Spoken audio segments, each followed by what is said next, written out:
Today, I am going to explain a French comedy film called Serial Teachers. Spoilers ahead, watch out, and take care.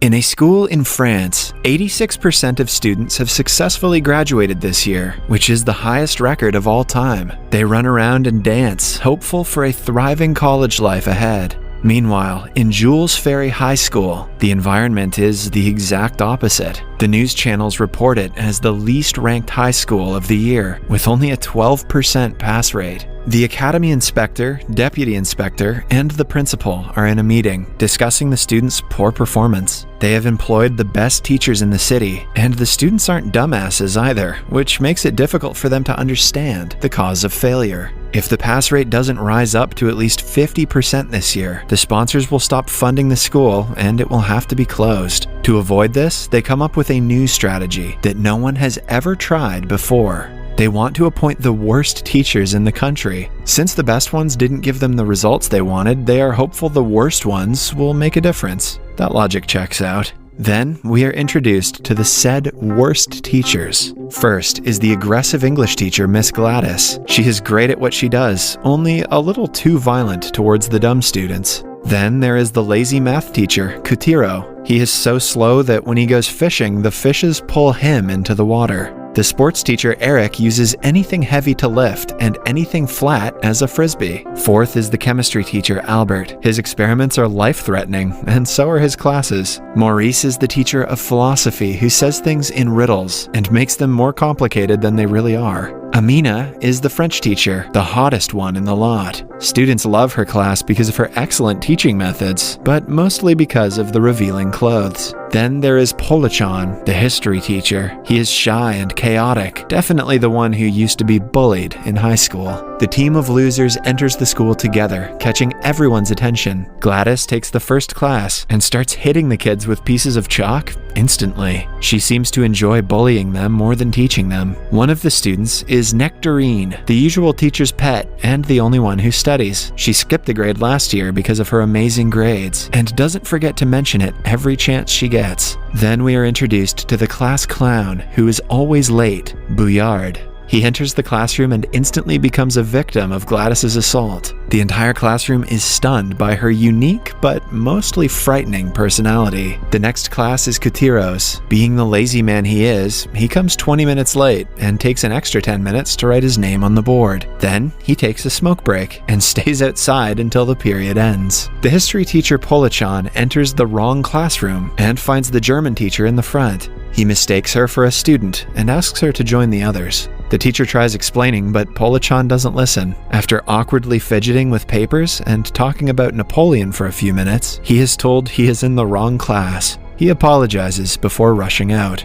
At lunch break, Polachan and the German teacher share glances, indicating the start of a romantic relationship. During gym class, the sports teacher makes the students climb trees without any safety measures. When they hurt themselves, he dismisses it as one of many problems they will face in life. Then, it's time for the students' favorite, Miss Amina's class. The guys look at her for the first time and forget to blink. When she brings them out of their heads, all of them fall down without missing a beat. Bouillard arrives a bit late, but has the same reaction. In the philosophy period, the teacher puts his coat over a guy's head and calls him a talking coat hanger. He explains how a hanger cannot talk for the entire period. Lastly, in chemistry class, Albert mixes some chemicals, but because of a slight mistake in measurement, the entire class is covered in fizz. After school, Polachan approaches the French teacher and apologizes for his mistake. He also picks her up in a hug, unaware of proper etiquette, having never touched a woman in his life. The 7 losers teach the students for a week, which is the most chaotic week in the history of Jules Ferry. By the weekend, parents arrive with complaints, like the chemistry teacher burning someone's bag, and the sports teacher sending students home with a different broken bone every day. It is the last straw for the principal, before calling the academy deputy inspector. But the man couldn't care less how he handles the situation. He was the one who pitched the idea of worst teachers, but his dismissal of the situation makes the principal think he had an ulterior motive behind it. The next day, the principal takes matters into his own hands and tries his best to mold the teacher to his ways. First, he glues the pieces of chalk onto the table so Gladys won't be able to hit the students. When she resorts to the duster instead, the string attached to it hits her back in the face. Then, when it is Katiro's class, he brings out a picnic chair to rest on it as usual. But this time, a short circuit causes a small explosion, making him jump.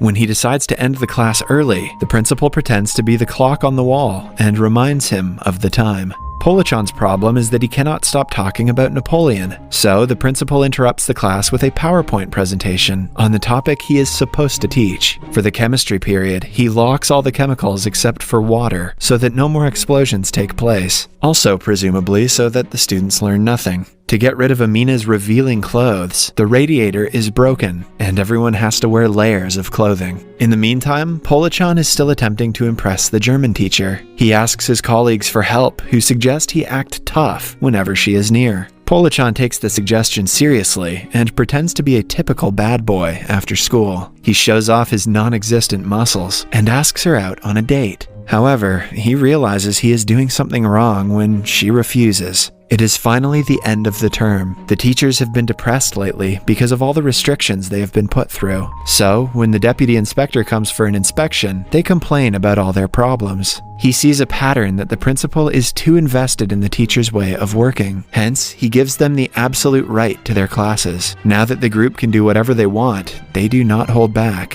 Polachan teaches about Napoleon while cosplaying as him, while a lazy Katiro rests on a hammock for the entire class. In one of Gladys's classes, Bouillard pulls on Nectarine's hair, making her whine. As a solution, Gladys chops off her ponytail. Since she has the right to do whatever she wants in class, the principal cannot do anything about it. The chemistry teacher takes the most advantage of the freedom. His experiments go from absurd to life-threatening. Almost every class ends up in some kind of explosion. The philosophy teacher makes his pupils walk around naked to teach them about nature in its deepest form. These teachers should all go to jail. By now, the school has caught the neighborhood kids' attention. They hear stories about a hot teacher, explosive classes, and classes where they can get naked. In a few weeks, people start to break into the school to attend it. The attendance percentage goes up 120%. The school turns into a club, and the teachers become celebrities among the newcomers. Meanwhile, Polachan is still trying his best to impress the German teacher. This time, he attempts to sweep her off her feet by pretending to be a prince on a horse.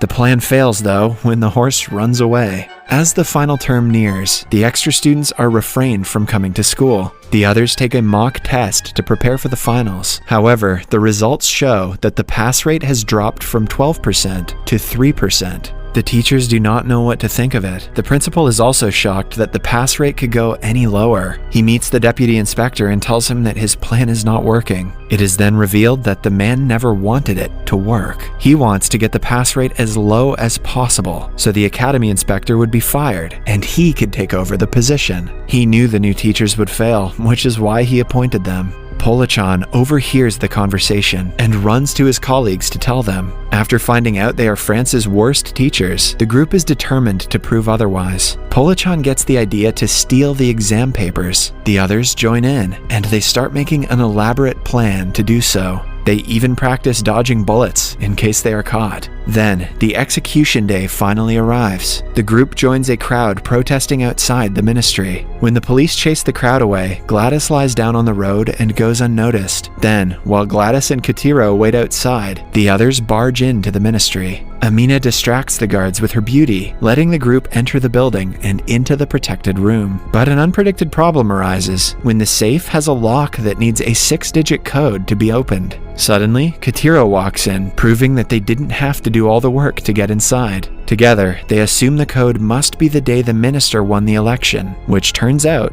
to be true. In the following scene, the students are asked to take a second mock test. The group hints at how important the questions are and starts the test. However, they find out that they accidentally stole the middle school exam papers. Still, the students appreciate the effort they made. With only 2 weeks left for the finals, everyone loses hope. Polachan goes to the principal with his resignation letter, knowing that nothing he does will help the students now. As he is leaving the school premises, the German teacher expresses how disappointed she is in him for running away like a coward. Her comment makes him realize he is not ready to give up yet. He motivates the students and the teachers, citing Napoleon, and convinces them to study hard for the next 2 weeks. Starting that day, the philosophy teacher drinks before teaching, so the students understand what he is saying. Gladys allows them to wear helmets so they won't be hurt when she throws pieces of chalk at them, and the sports teacher trains them harder than ever. 3 weeks later, the results are published. To everyone's surprise, the students show the biggest rise in pass rate, but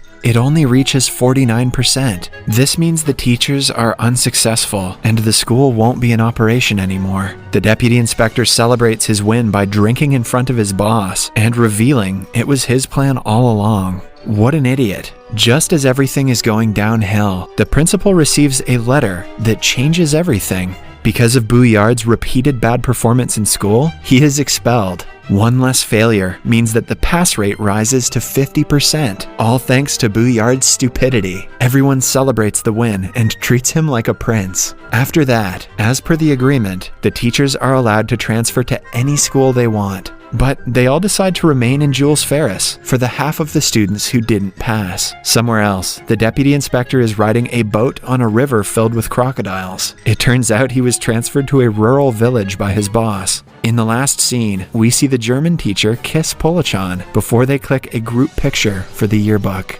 Subscribe for more videos like this, turn on notifications, and leave a like to help the channel out. Thank you for watching.